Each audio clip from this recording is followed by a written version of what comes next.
Hello, good morning, friends. Myself, Richa. So, today I'm going to talk about transcriptional attenuation in the TRP operon. So, basically, first, what is attenuation?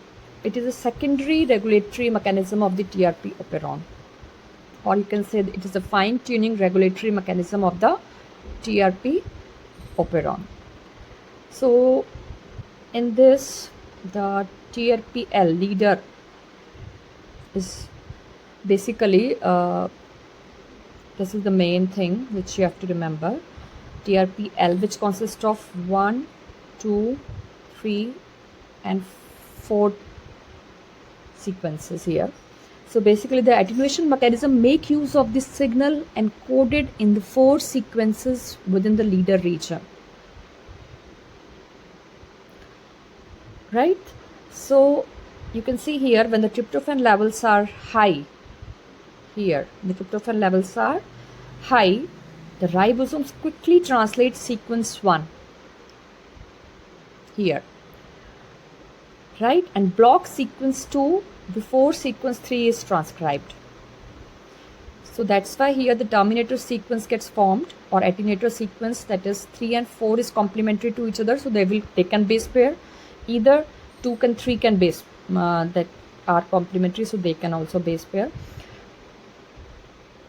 So if 3 and 4, that is terminator sequence, is pairing with each other, then structural genes are not transcribed.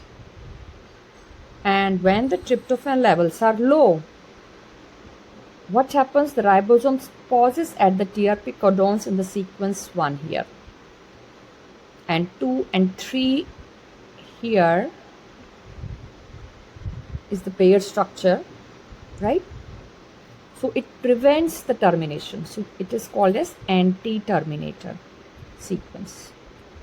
Anti-terminator. So here you have to remember 2 things. When the structural genes are transcribed, right, here when the tryptophan levels are low,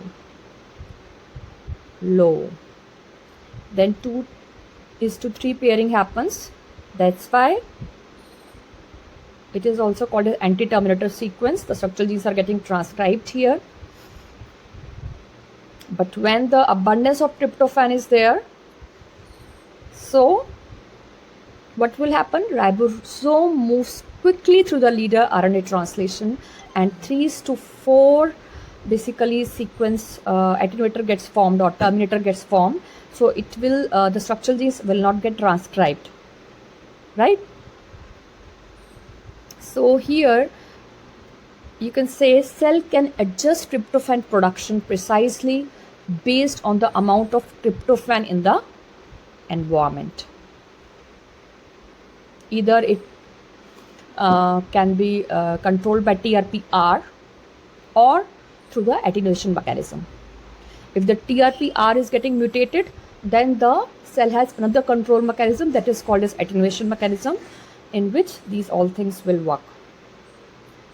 So thank you. Basically in CSR exams they will ask about this 3 to 4 pair when it happens, 2 to 3 pair when it happens, then there is low tryptophan or high tryptophan. These type of questions they will ask.